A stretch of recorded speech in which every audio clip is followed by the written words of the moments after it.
Hey there, happy Monday. Hopefully you had a very nice weekend. I'm meteorologist Ashley Ruiz, and this is Weather Out West, where we talk about what's happening weather-wise across the western United States. We are going to have the latest forecast from the Pacific Northwest to the Mountain West, California, and Arizona. And speaking of Arizona, we're going to kick things off there. Our weather team in Phoenix issued a weather impact alert due to a long stretch of extreme heat. Crystal Long has much more. I'm meteorologist Crystal Long in Phoenix, where we're in the middle of the hottest stretch of the year yet.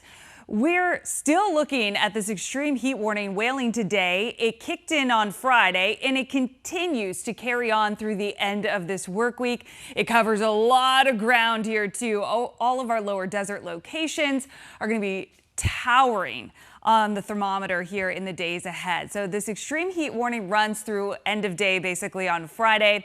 Highs are going to turn up to 112, as high as 118 later this week. You know records are at risk here.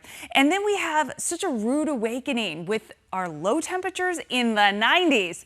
Yeah, we don't even get a break in the morning hours. So we've just got to take it easy all day long and keep hydrated. Suck down that water. You'll thank yourself later. You need more sometimes than you think you need even. It can really sneak up on you. So now that this extreme heat warning has been extended, it now encompasses 21 days. That's already at our average quota for any given year.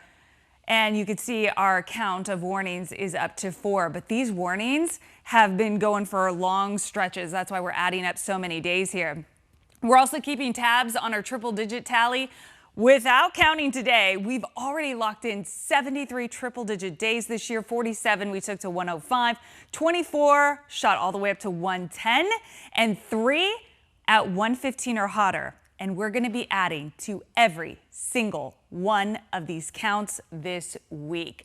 And then we have our morning low count at 90 degrees or warmer. Yeah, this is when your alarm is going off. What a warm wake-up call. We've already had 12 mornings in the 90s, which is above our average. We're nowhere near the record, thank goodness, that was set last year at 39 days. We have daily records as advertised that are in jeopardy this week, especially Wednesday and Thursday. All eyes on the mercury as we just crush our record. So we're going to cream that 2023 record on Wednesday by 3 degrees, and even more so that 2012 record on Thursday as we take on 118 degrees. Not only would that be a record for that date, that would be a record for any day in August ever. Right now, that standard is set at 117, and it's a record that we achieved in several different years, but this could be the big one, the 118. And no one is spared in our state. We're all above average. Today, we're up to 10 degrees above your summer standards. I mean, it's summer, you expect it to be hot, right? But this is so many notches above that. 113 in Phoenix and Gila Bend this afternoon, 112 in Parker, double 9s in Sedona, cracking the century mark in Winslow, Page, and Kingman. Monsoon nowhere to be found. That's why high pressure, instead of being in its sweet spot to help us out with our monsoon pattern, is locked in overhead, just hiking up the heat. Flagstaff, our cooler escape, is even warm for the norm. We have barely any chances for monsoon. They're very slim day by day, so mostly it'll just be a mixture of sun and clouds for you. For the valley, we've got extreme heat times 5.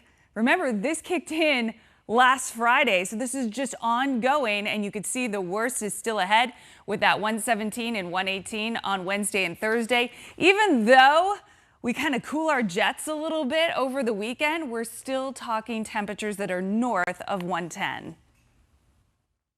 Heat is just disrespectful. Thank you so much, Crystal, and hopefully everyone stays safe, stays cool, and stays hydrated. Now we're going to take you to Denver, where the extreme heat is expected to impact Colorado as well. Also, there are some big fire concerns in the driest part of Colorado. Corey Reppenhagen has the details from Denver. Hey, it's meteorologist Corey Reppenhagen here with the 9 News Weather Impact Team in Denver, Colorado, taking a look at our forecast for our area where it is going to be a torch. We are going to be very warm over the next 5 days as this ridge of high pressure builds in here, really kind of focused along the front range with temperatures 96 in Denver, 98 in Greeley, 99 out in Grand Junction. Even the mountains clocking in with temperatures in the 80s. And we like to measure our 90-degree days. That's our hot threshold here in Denver. We've had one so far in August. That's 32. We'll add about 5 or 6 more of these as we get into this week. Our average is 46, so we're going to make that pretty easy. Hopefully not anywhere near last year or the record-breaking year of 2020 as far as that heat goes. But we are concerned about wildfire. We do have fire weather warnings in place for Monday across the western slope of Colorado, where we are the driest at this time, all across the west. But our western slope definitely dry. And then we also have a fire weather watch in place already here for Tuesday as the winds continue to be a little gusty and the humidity in the 5 to 12% range on Tuesday. So looking at the wind gusts, we have some active wildfires going on right now. The Turner Gulch fire in Mesa County, just south of Grand Junction. 2 relatively new fires out here in Meeker. The Elk fire is pretty large already out to the east of Meeker. And look at these wind gusts here. This is Monday in the 20 to 25 to 35 mile per hour range. We'll watch it go into Tuesday. And again, now you see why the red flag warnings are there, as those wind gusts up there close to 40 mile per hour on both of those days. Here's the forecast here in Denver. Upper 90s, near record territory all through the entire week, and it does look like we'll finally get a little bit of a relief once we get into next weekend.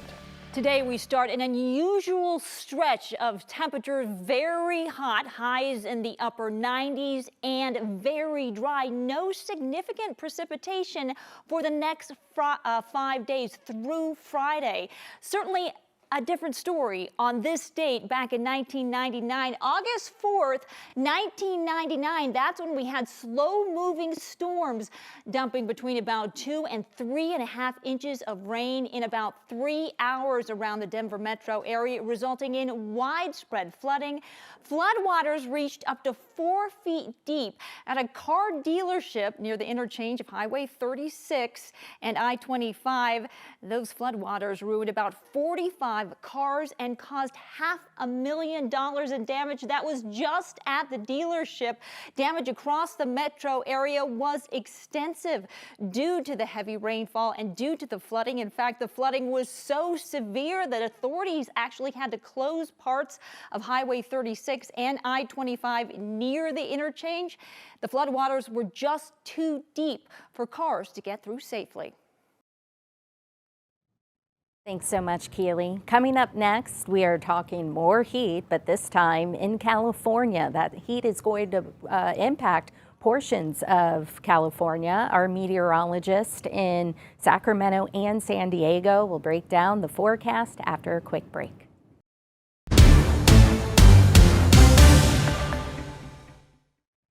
Welcome back to Weather Out West on this Monday. Southern California is bracing for some big time heat this week.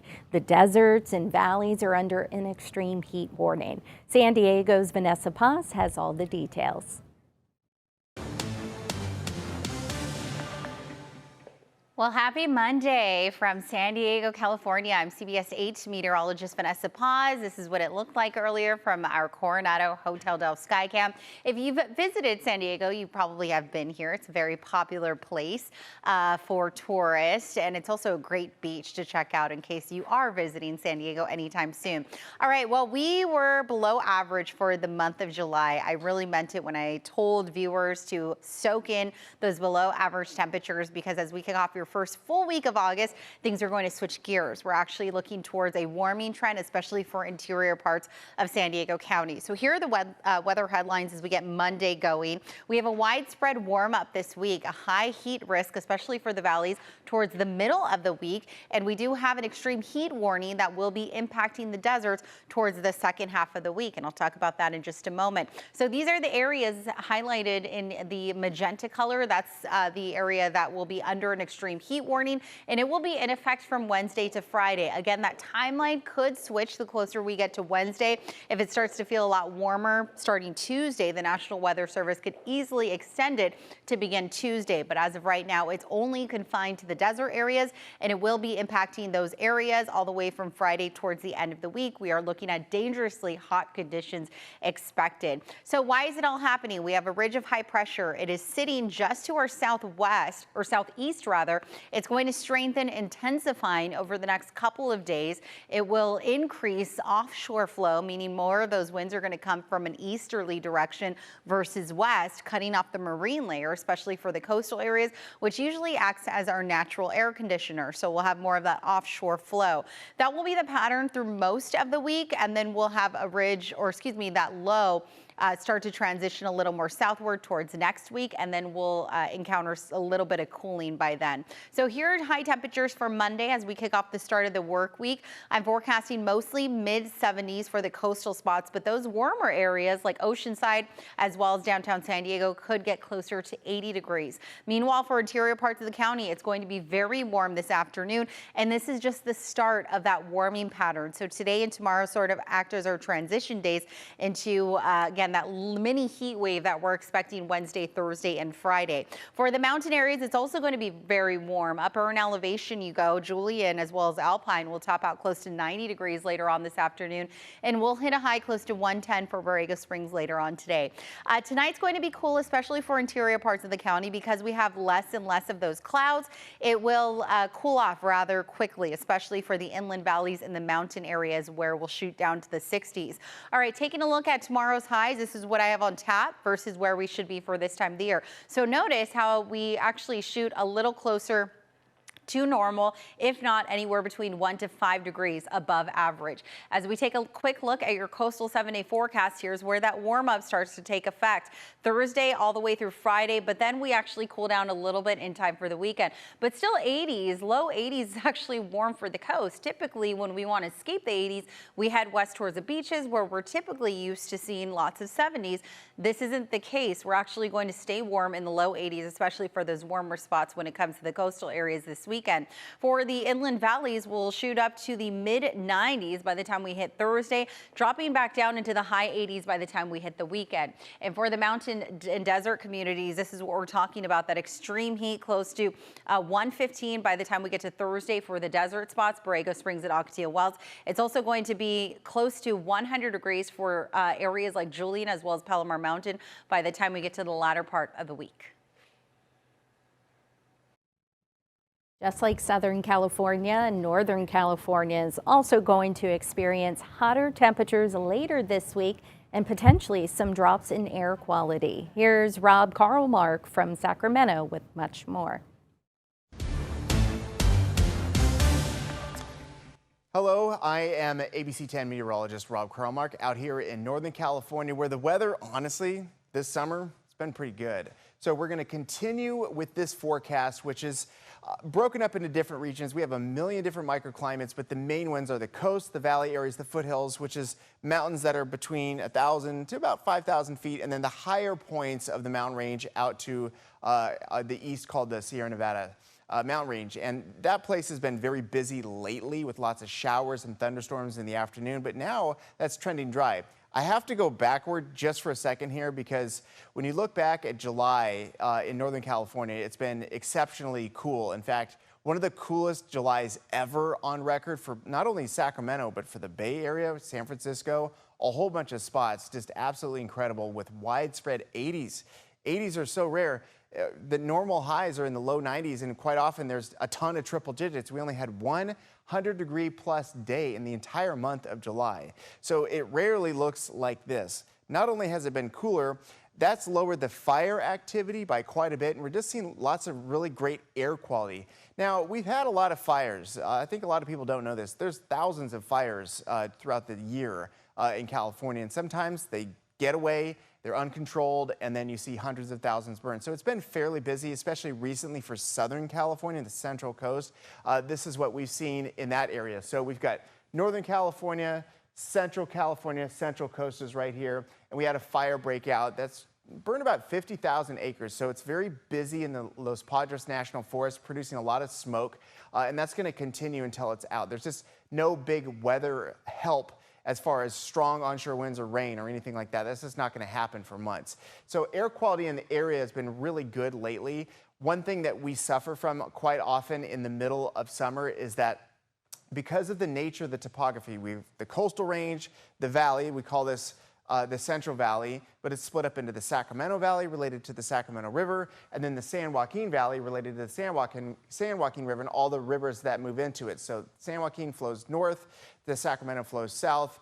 This is a low-lying area that what happens is the pollution that's created along with the weather patterns, you get trapped air pollution and it just doesn't move. When you get onshore wind, which we've had a lot lately, that disperses the smoke particles, the pollution particles, and you get really bad air quality. We've had onshore wind daily, so it's been really good help for our air quality. Here's our Monday temperatures for today. You can pick a spot. It's going to be great weather with 80s for the foothills. The higher terrain is going to be looking at highs right in the mid to upper 70s. We've got Yosemite is right around 80 degrees. Sequoia, Kings Canyon National Park, probably those are some places you may know.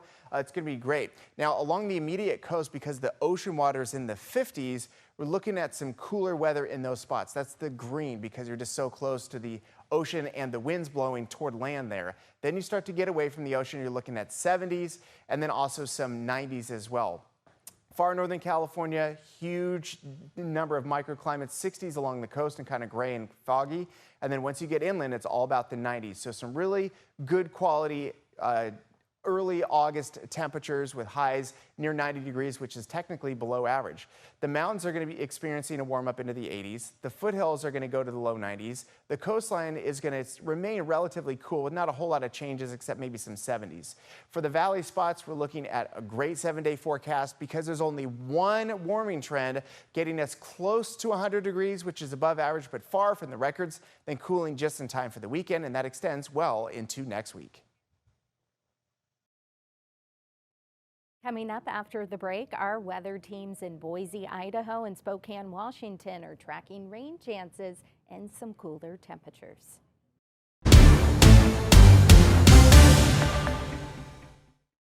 Welcome back. I'm Ashley Ruiz, and it's time to head to Spokane, Washington, where Thomas Patrick is tracking the potential for much needed rain.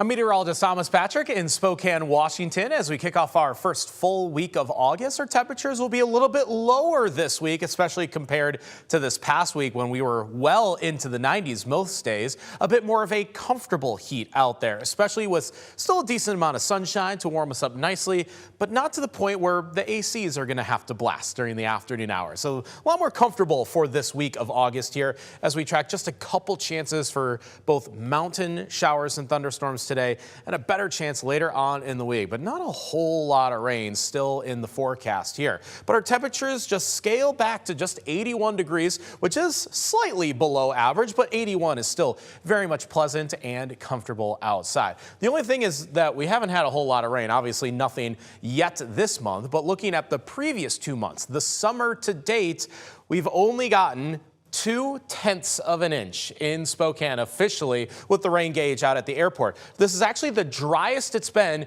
since the year 1960. So you got to go back 65 years to see a summer that's been this dry. And that's how I would categorize this summer, as being a very dry one. While the average temperatures are slightly above average, we actually haven't had any super hot days, not in the triple digits at all this summer. It's just been dry day in and day out. It's really only rained maybe 2 or 3 times, save for a few scattered showers and thunderstorms at times, but not enough to give us any widespread rain or drought-busting conditions. So instead, the drought is really getting carried away at this point. The update from last week still added more extreme drought conditions. That's the 3rd level of drought now for north central Washington, mainly in Okanagan and Chelan counties. But over 60% of the state now reporting at least severe drought conditions. And again, it has been super dry not only this summer, but you can actually extend that back into the late spring as well. Rain chances today, small, but probably not enough to do anything about that. But there's a little upper air low pressure area in central Oregon, and it is going to push towards central Idaho. So the southernmost areas out of the inland northwest, north central Idaho, or southwestern Washington have the best chance for any rain today. In Spokane, not really so much. But again, the thunderstorms that are possible could drop some very heavy rain in a very short period of time. So flood watches mainly for Idaho County from noon to 5 p.m. in central Idaho today. But Spokane probably not going to rain here. So for anybody heading to Riverfront Park, just going to enjoy a very pleasant August afternoon. It's not 0%, but it's about 10% chance of rain rounded up for Spokane as well as Coeur d'Alene, Idaho. The better chances are along with that upper air low pressure area that moves through central Idaho today, or the mountains of extreme far northern Washington. Basically right along the Canadian border would also be a chance for some of those pop-up showers. The computer model did pick up on that. See a couple splotches of green right near the Canadian border, but really it's that storm center that passes through again. Central Idaho and into western Montana should avoid Spokane almost entirely for today. Instead, the better chances of rain are going to be much later on in the week, and that's because we'll have a proper storm system pass through the Pacific Northwest. This makes Wednesday night and into Thursday likely our best chance of rain overall. So that's here on the 7-day forecast. But most of this week is actually going to be pretty comfortable temperature-wise. No extremes at all, likely just low 80s or even upper 70s for high temperatures. Again, as much as 10 degrees below average. But the heat will start to pour back on just in time for the weekend with another chance at 90 degrees. Next, we're taking you to Boise, where Tyson White is tracking a system that's going to bring the potential for showers and thunderstorms. Hi there, I'm Tyson White from KTVB out here in Boise. Take a look at this lightning shot from Dave Tuttle, who posted this to the Idaho Weather Watchers Facebook page. Just some of the activity that we saw over the weekend here across southern Idaho and eastern Oregon. Lots of lightning, lots of blustery winds, as well as some of the heat that we saw out there, some hail too. Just a really nice picture out there. So thank you, Dave, for sharing that to the Idaho Weather Watchers Facebook page. Speaking of this weekend, we saw temperatures yesterday right around 94 degrees here in the Boise area, 97 out there in the Mountain Home area. That was the warm spot. We'll be about 10 degrees below that today as we have a cool front that's pushing through and bringing in some showers. Speaking of this weekend, some of those winds that we saw too, we saw gusts here in the Boise area from some of the thunderstorms Sunday evening, about 38 miles per hour. Mountain Home was the hot spot there, about 45 miles per hour gusts out there. Mid to upper 20 mile per hour gusts out there in the Magic Valley with some of those storms that blew through the area yesterday. Speaking of those storms, we're seeing some of them. We've seen some of them pop up across southern Idaho as well as into eastern Oregon through the morning hours today. We're going to see that continue to push eastward into Idaho and clear out by later on this evening here in the Boise area. We do have those storms could be potentially bringing some gusty winds, hail, and some heavy downpours of rain out there as well. Futurecast is going to paint a picture for us. We're seeing some of that circular motion from that system pushing in this over central Oregon. That's going to push eastward and east and northeast, that is, into the central mountain locations. McCall, Riggins, Midvale all could see a scattered shower, maybe even a rumble of thunder or two. We could see a light shower or maybe even a rumble of thunder here in the Treasure Valley as well. And then as the system pushes through into the 8 o'clock, 9 o'clock hour, things start to clear out. We see some breezy conditions here in the valleys. Same thing goes for the Magic Valley, and then that system clears out and shifts eastward into Tuesday as well. Taking a look at what we can, and then it continues to bring in some scattered showers. Taking a look around the region today, scattered showers and those cloudy conditions out there. Here, this is over the Boise area. It's in our Skycam 7 on top of the KTVB studios. This is a time-lapse May Marina over McCall. Just really a nice setting for some of the cloudy skies this morning, but also really just beautiful sunrise shots out there. Looking a little bit gloomy throughout the early portion of the day. Boy, the Redfish Lake camera looks nice as always out there. Just a beautiful serene. However, water may be a little bit choppier this morning with some of those storms that have been blowing through. Your day planner for the Treasure Valley today, by the noon hour, about 76 degrees, and then we warm up to about 84 degrees with some of those showers passing through the area. The Magic Valley looking decent out here too. Partly cloudy skies to start the day. However, the storm system may be clipping just parts of the northern portion of the Magic Valley, warming up to about 82 degrees for the Twin Falls area today. Then you're looking at the Magic Valley, speaking of which, 83 degrees for Shoshone. Partly cloudy skies for many folks out here. Things look really good for the most part. Maybe a stray shower this afternoon as the system shifts northeast of this area. The Stanley Sun Valley area could see a scattered shower or two. 78 there is for Stanley, 80 for Sun Valley, Haley, and Fairfield, looking really nice out there for those areas. The Long Valley, Valley County area, 70s for the most part. Scattered showers, maybe a rumble or thunder or two. Same thing goes for Riggins and Council out there. Things are looking a little bit warm there for them, and that could be potentially stirring up some of those thunderstorm activities. Western portion of the Treasure Valley also looking good, 84 degrees for Ontario. The scattered showers throughout the morning hours and then the afternoon. Things start to clear into the evening hours. That goes for Boise as well. Many locations here, Eagle up to 85, Idaho City up to 84, scattered showers for them as well throughout the day part. And then this afternoon, things start to clear out. 7-day forecast going to show that. Scattered showers for the day, most of the day parts, and then things start to clear out this evening. Then into Tuesday, we warm things up. By Wednesday, we're up in the 90s again. But then Wednesday night into Thursday, we see another cool front, weaker one push in, bringing us some cooler temperatures. Maybe a scattered shower or two. We'll have to watch that as we get closer to Thursday. But it also brings us some temperatures that are once again below average on Friday. Then really a nice weekend shaping up out there. Mid 80s on Saturday, and then we warm up again Sunday. Really nice conditions. You can get your latest forecast online at ktv.com. Coming up after a quick break, we're taking you up to the Pacific Northwest, and later, Washington's first hybrid electric ferry set sail recently, and how the vessel is charting a cleaner course for the future. Stay with us.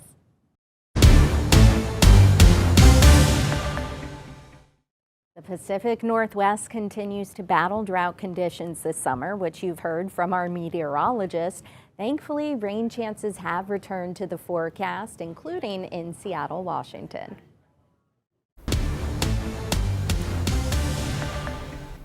Hey there, I'm meteorologist Ashley Ruiz from Seattle, Washington. And here's a look at the forecast because we have a lot to talk about. Until we get some summer-like weather to return, it's going to be very fall-like, late summer, early fall, with temperatures in the 60s and 70s, cloudy, murky, as well as rain chances. Finally getting some rain chances back into the forecast here in Seattle. It's been so dry, and July tends to be our driest month, but we only picked up 1/100th of an inch of rain for the entire month of July so far. And before then, greater than trace at the airport, at SeaTac Airport, it was back in June, and even then it wasn't a lot. And so unfortunately, the drought conditions have really worsened over the weeks. But anything at this point will help. Rain chances return Tuesday, Wednesday, and then tapering off into Thursday. And starting Friday and beyond,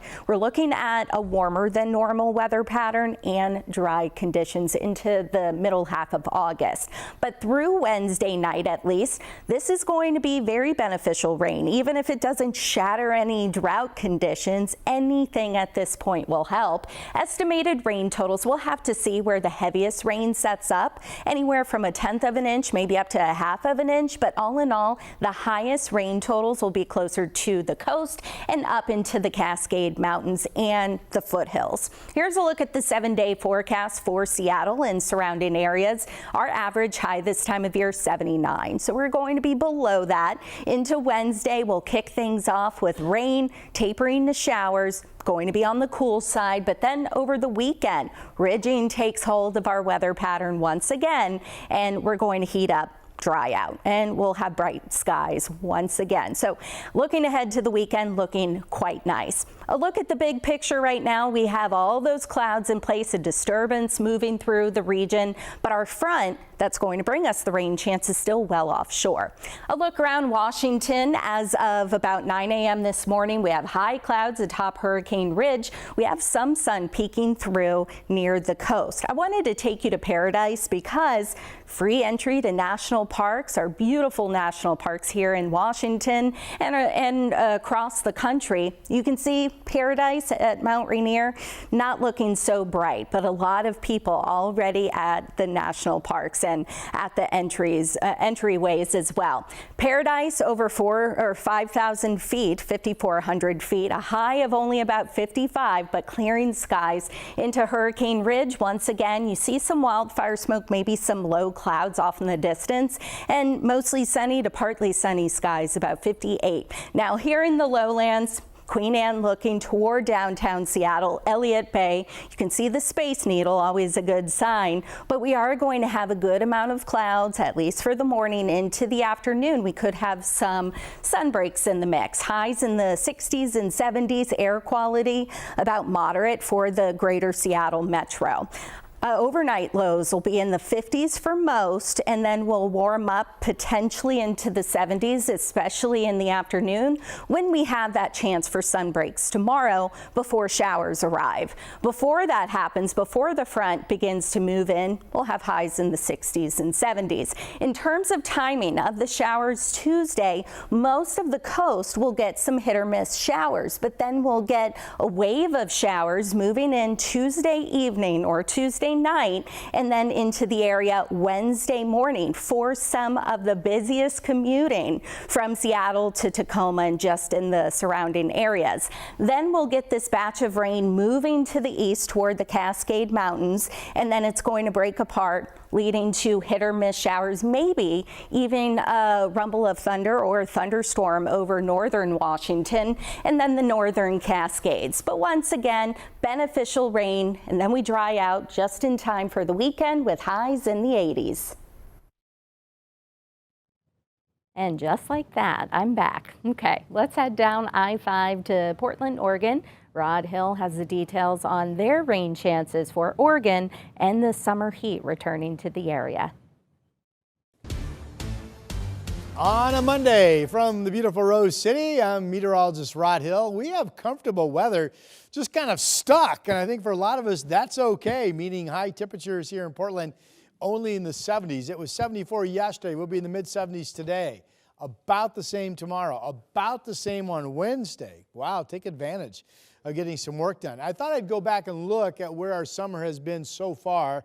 Meteorological summer, the months of June, July, and August. So for the last 2 months, June and July, so far Portland's racked up 11 90-degree days. We haven't done it so far this month. The hottest temperature has been 97.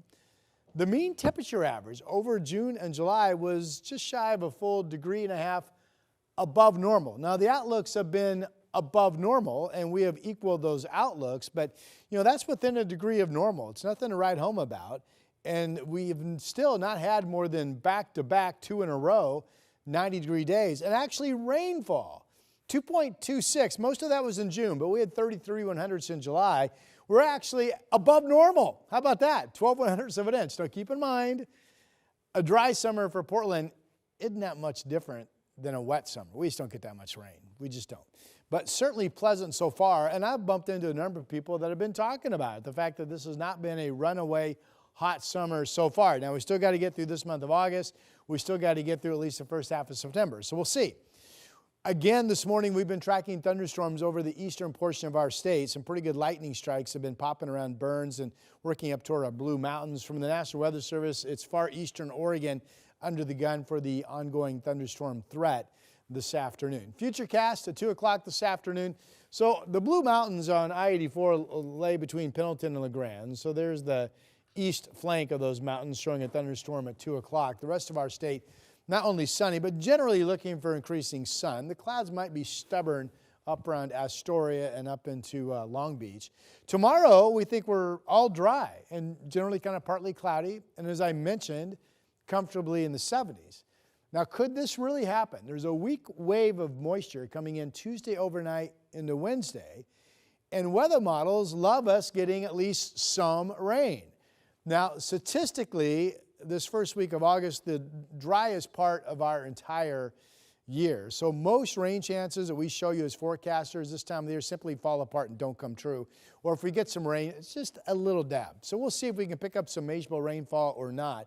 The modeling is showing in yellow some spotty, heavier showers mixed in. Again, this is Tuesday overnight into Wednesday morning and continuing Wednesday afternoon. Here's what the projections are, and I think these numbers are likely way too high, but we'll see. I mean, the fact that they're showing 16 100ths in Portland shows that the modeling in Salem loves at least some measurable rain, and the fact that they're showing 0.4 of an inch plus in Astoria and Kelso shows that the weather models are picking up on some, embedded heavier showers moving through the area. Again, this is Tuesday night into Wednesday, so plan accordingly. Our cameras, Chinook Winds Casino Resort. Again, we've got a pretty good marine push of low clouds along the beaches, but we're looking for increasing sunshine as we roll through the afternoon. You get up in elevation, beautiful clear morning up at Timberline. I want to show you the early morning number in the low 40s. That's evidence that this overall bubble of air is actually, you know, pretty cool. All right, there's Salem, our state capital, under the clouds. Downtown Portland under the clouds. Valley temperatures holding in the 70s today. It shows 77 degrees in Salem. Southwest Washington, including Vancouver, 76. Temperature map later today, generally 70s. Inland statewide, a few spots will hit 80. Portland 7-day shows the rain chance on Wednesday, and back to 90s this upcoming weekend. Coming up after the break, we'll have the national forecast for you and details on what's brewing in the Atlantic.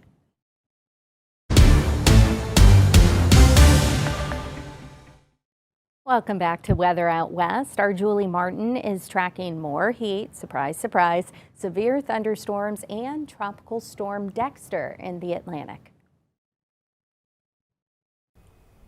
Well, on this Monday, we are going to be experiencing some much cooler air across the eastern half of the country, but with that comes the potential, especially in the southeast, for some flash flooding as we do have a stalled out front.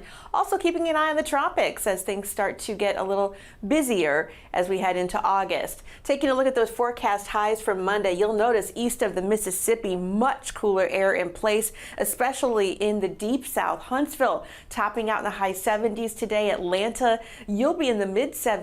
Our average highs should be around 90 degrees this time of year, so much cooler air in place with that stalled front, but with that will come that rainfall. Really pleasant conditions heading into the Midwest. 78 in Minneapolis, 77 in Des Moines. We'll see 83 in Cleveland, and in through the Northeast, the 80s and near 90 degrees, so not too bad there either. Nice and comfortable here along the Pacific Northwest, a little cooler. The hot spot in the nation, 113 there in Phoenix. Here are those watches and warnings for your Monday. The red here, the Four Corners region, this is at fire danger. We'll have to watch out for any lightning strikes or gusty dry winds there sparking any additional fires.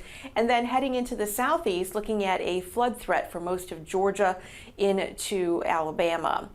The severe weather threat, not super high, but we do have a slight risk here in yellow that's stretching from Montana along the Front Range.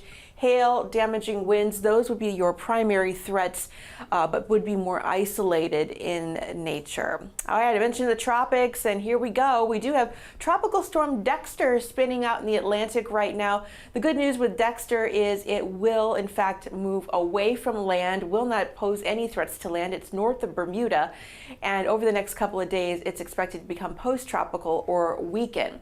Now, we do have another system, another two systems potentially to keep an eye on there. We have one in yellow off the coast of the Carolinas, and then the one off the coast of Africa.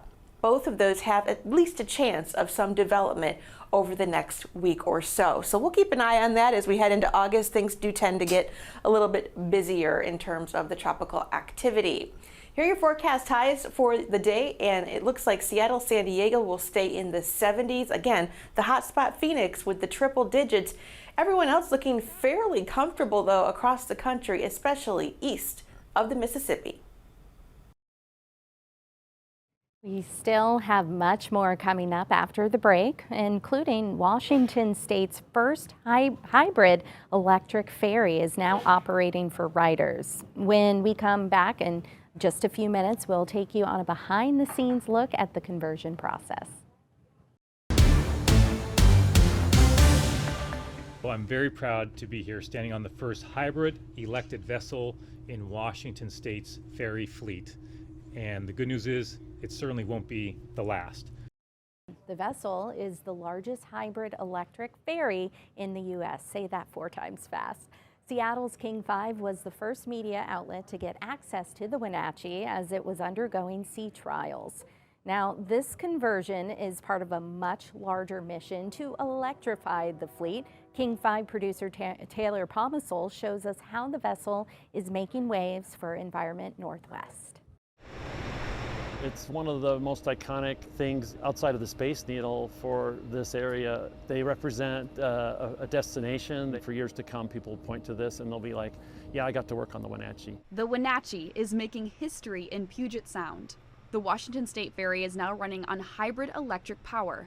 We are leading America in this revolution. Former Governor Jay Inslee drove the project for nearly a decade to cut down on pollution and noise. We have like 3/4 of the emissions for state government comes from Washington State ferries. We can take steps to reduce carbon emissions and reduce our fuel economy. The Wenatchee is that first major step. And we're talking about being, kind of net zero by 2050. The Wenatchee used to be powered by 4 diesel engines. Over the past 2 years, 2 of those have been removed. Batteries, now the replacement power source at both ends. So this is our battery room. Inside each of these cabinets is a rack of batteries. The difference in noise on the Wenatchee is significant compared to its sister vessel. Are you ready? No, let's do it. Right now, the Tacoma is still powered by 4 diesel engines. Like the Wenatchee, 2 will eventually be removed and replaced with batteries. We have 4 sources of power, 2 of which are online right now, and we're going to replace 2 of the sources with a device that doesn't make noise and doesn't make smoke and does just as good a job. As the other ferries await their conversion, many are curious if the drop in decibels is worth the price tag. The Wenatchee's hybrid electric remodel cost $96 million. $36 million higher than expected. The conversion is much more challenging than constructing a boat from scratch and building it all as one system. And while the conversion of the ferries will have a big ripple effect in docking pollution and noise inside the boat, there's one problem this conversion still didn't solve. It won't do much to reduce noise for marine life below the surface. And now we're recording. Okay, Joel Olson, the founder of Cetacean Communications, specializes in underwater acoustics for marine life. From the ferry, you would hear knocking. It's a noise that particularly affects orcas. It makes their world smaller. It makes it harder for them to find their prey because their sound, the echolocation that comes out.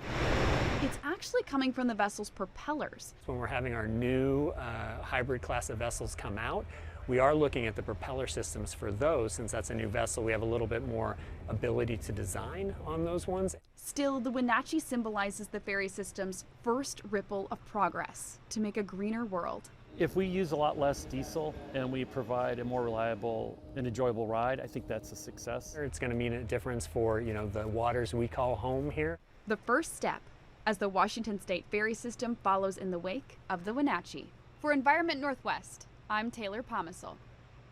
The Tacoma and Puyallup are the next vessels set for conversion. They are the same type of vessels as the Wenatchee.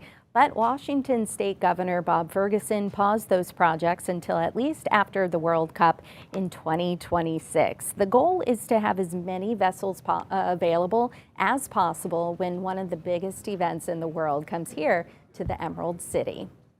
Now, the cost to remodel and convert it to the hybrid electric came in much higher than anticipated. You heard Taylor mention that. The entire project was expected to cost $101 million, but it ended up costing $133 million, $32 million over budget. And as we mentioned, a majority of the cost was to take out engines and add in batteries.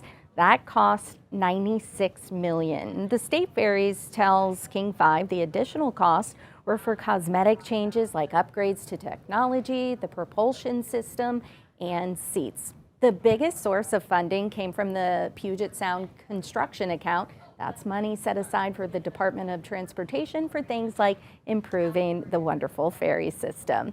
That does it for us here on Weather Out West on this Monday. I'm meteorologist Ashley Ruiz. We thank you so much for being with us today. Be sure to join us tomorrow for our next Weather Out West.